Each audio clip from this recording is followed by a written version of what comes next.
గడిపెను. ఆ సాధు భార్య లీలావతి ధర్మ ప్రపంచగలది, భర్తతో ఆనందంగా గడిపినది. గర్భవతి సతదేవుని అనుగ్రహం వలన వదనుడు ఒక బాలికకు జన్మనిచ్చెను. ఆ బాలిక శుక్లపక్ష చంద్రరేఖ వలె గురుజుండగా త్రిదండామెకు కాలవతిని పేరు పెట్టుకుని అల్లారు ముద్దుగా పెంచుకుంటుండేది. ఆ సమయంలో లీలావతి భర్తను చూచి, ఓ నాథ, సంతానం కలిసి వ్రతం చేద్దామనుకుంటుంది కదా, పుత్రగా జన్మించినది కదా, ఇక వ్రతం మాట తలపెట్టి అడిగాను. అందులకు ఆ భర్త, అమ్మ లీలావతి, మనమ్మ వివాహ కాలంలో తప్పక వ్రతము చేద్దామలేని సమాధానపరిచిన వాడి భర్తకానికి నగరానికి బయలుదేరును. ఆ కళావతి తండ్రి ఇంటిలో పెరుగుతుండెను. యుక్తవే సుజన కుమార్తెను చూచి ఆ వయసు తన మందతో ఆలోచించిన వాడే వరుణి వదిలిపై దూతను పంపెను. భర్తకు పంపిన దూత కాంచనకరను పోయిన వాడే ఇక్కడ యోగుడు వేషం బాలకు తీసుకుంటా అతడు అన్ని విధముల తన కుమార్తె ఏమైనా పడ్డాడు చూసి వివాహం చేసెను.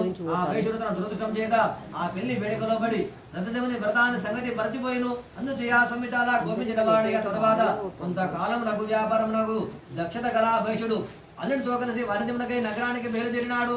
వారిద్దరు కూడా నౌకలలో సముద్ర తీరమున గల రథస్థాన పురాన్ని చేరుకున్నారు. అక్కడ అల్లుడితో కలిసి వ్యాపారం సాగిస్తున్నాడు. ఆ తర్వాత వ్యాపారంకి వారిద్దరు కూడా చంద్రకేతు మహారాజు నగరమునకు బయలుదేరినారు. అంతటా వ్రతము చేస్తుంది ప్రతిజ్ఞ చేసి మర్చిపోయిన సాధువును చూచి స్వామి కోపించిన వాడి, దారుణం కఠినం జాస్య మహాదుఃఖం భవిష్యతి, వీడికి మునుముందు కాలంలో దారుణమైన కఠినమైన దుఃఖములకలుగాక శపించెను. ఆనాడే రాజధనగారుడు దొంగ ప్రవేశించిన వాడి ధనము దోచుకుని పారిపోతుండగా రాజభటు తరముచుండగా వాడు భర్త రుణమే పరిగెత్తను. ఆ దొంగ తరముకొని వచ్చుతున్నటువంటి రాజభటును చూచి భయపడిన వాడి ధనమును భర్తకు రాజేంద్ర గుమ్మరించి పారిపోయిను.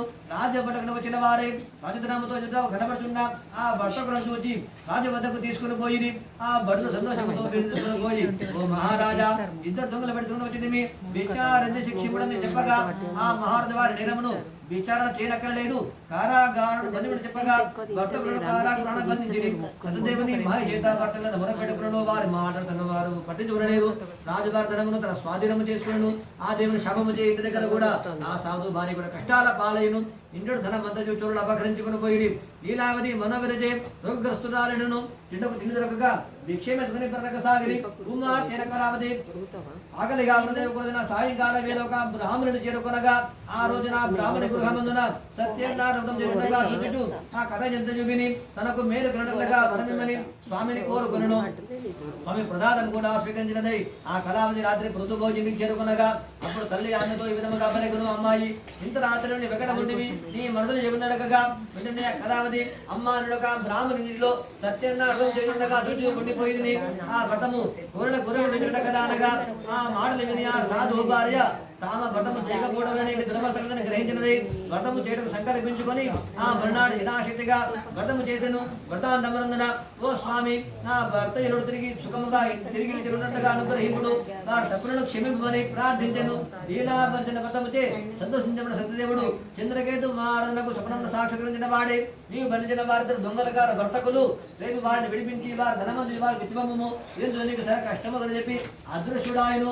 మరునాడు ఉదయం వెంటనే ఆ మహారాజు సభలు తనకు వచ్చిన కళను చెప్పగా ఆ భర్తకులను చరిత్ర నుండి విడిపించి తీసుకుంటున్న వెళ్ళగా జ్ఞాపించగా వారి ఆ వైశ్యులను సభలో తీసుకుని వచ్చి, ఓ మహారాజా, ఆ వైశ్యుడు వీరని చెప్పగా ఆ వైశ్యుడిని చంద్రకేతు మహారాజు నమస్కరించిన వాడే వెనుక సంగతితో తెలుసుకొచ్చు ఏమి పలకలేక నిలుచుండిని.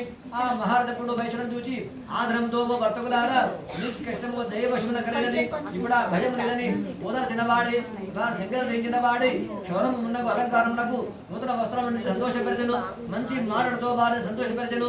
ఇది వరకు వారి భద్రించుకున్న ద్రవ్యమునకు రెట్టింపు ద్రవ్యములు ఇచ్చి సంతోషపరచను. ఓ వైశ్యులారా, ఇక మీరు మీ ఇంటికి చేరుకోవచ్చని ఆ మహారాజు చెప్పగా వారు మహారాజులు సెలవు తీసుకుని నగరానికి తిరుగు ప్రయాణం సాగించినారు. దేవాకాండే తృతీయోధ్యాయ సంపూర్ణ. సత్యనారాయణ స్వామికి జై.